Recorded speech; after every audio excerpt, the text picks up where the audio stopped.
LeapFrog is an educational electronical learning company and my first very real feel of how to learn a new subject every day, hence the name, which has stuck with me ever since.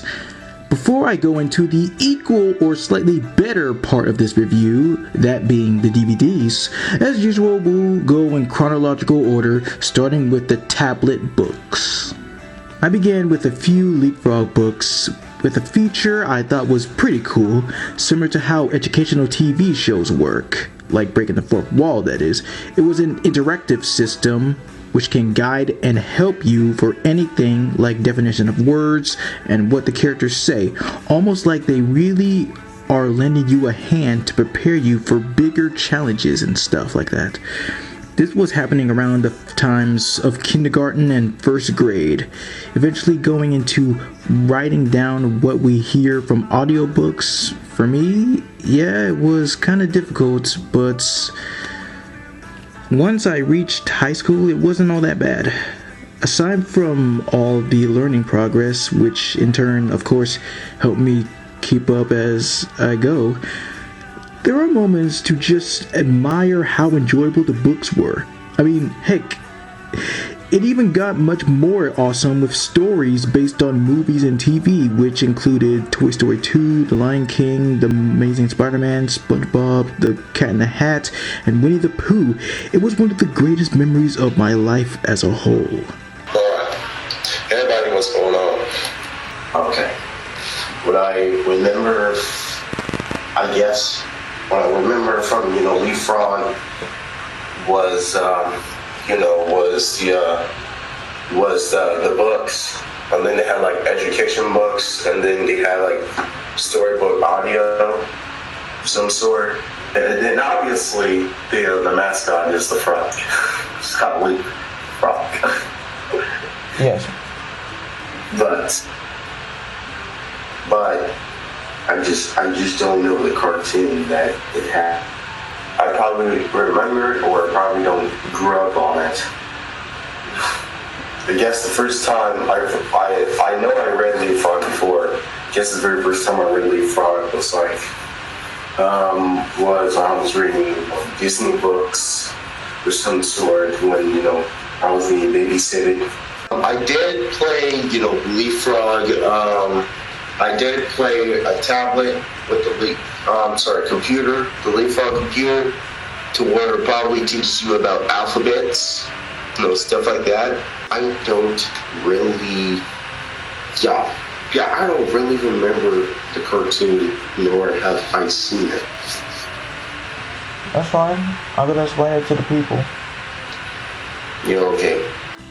There were these LeapFrog DVDs showcasing the characters going through various moments in time to teach us what topics they had for us to understand in a creative, fun way, so to speak. The characters consisted of a family of anthropomorphic frogs, most notably the three siblings, Leap, Lily, and Tad. The brilliant and enthusiastic Professor Quigley, Mr. Websley, whose name is followed by a dun dun dun every time he's mentioned, assuming he's the bad guy when he's really not, and some other characters here and there from time to time. Following along the trails of a certain girl explorer many kids would be introduced to, probably, this was like the second most tamest and innocent thing I've ever seen, cause it's almost as if you want to hang out with these characters. Even more important, these DVDs were a reminder of how the world used to be. The good side, that is. Maybe it could be the pros of what it was like to be a kid, in my opinion.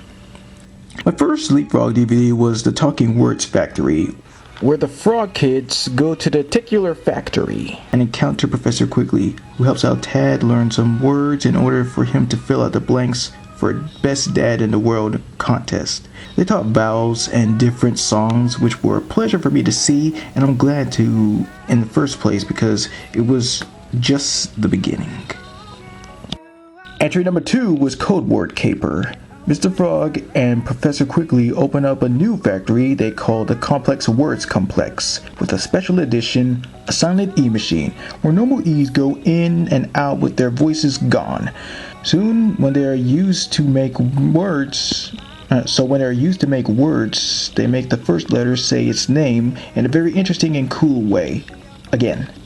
However, things get complicated as Mr. Websley inadvertently loses his voice inside the machine, and the Frog Kids, along with the help of an absent-minded professor, an electronic version of Professor Quigley, use the words of bake, shut, and wait to get his voice back, all while learning other ways letters can be used to make up words through song.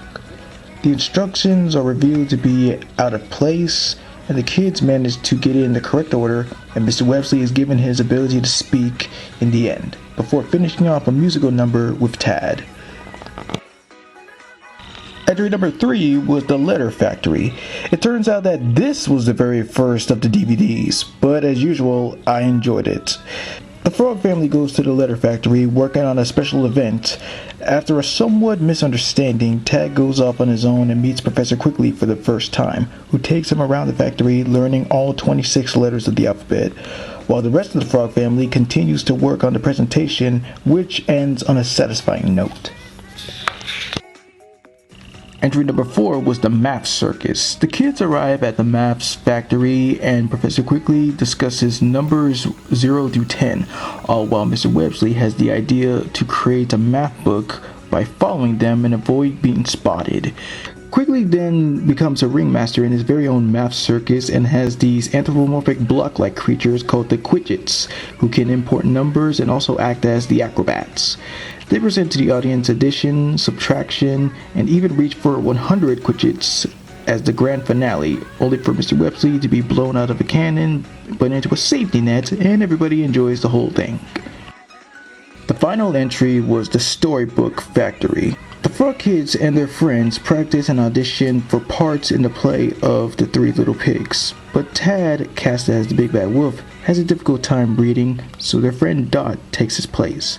Mr. Websley arrives and turns out to be the father of their friend Della, sings them a song about how reading stories can be magical and part of their imagination, which is the reason why reading is important to learn. They all go to the Storybook Factory, which is able to bring any story to life, with Dot taking on the role of the wolf. Dan, Della, and Casey are the three little pigs. Mr. Frog becomes multiple characters, Lily is a director, and Tad is in charge of reading the story all the way through.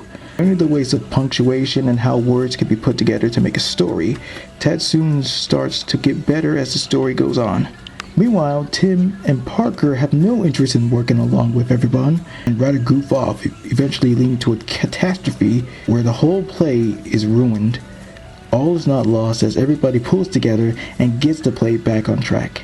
Tad manages to finish the whole story, everybody cheers for him, singing one last musical number, and goes home. It ends with the kids now reading from Jack and the Beanstalk.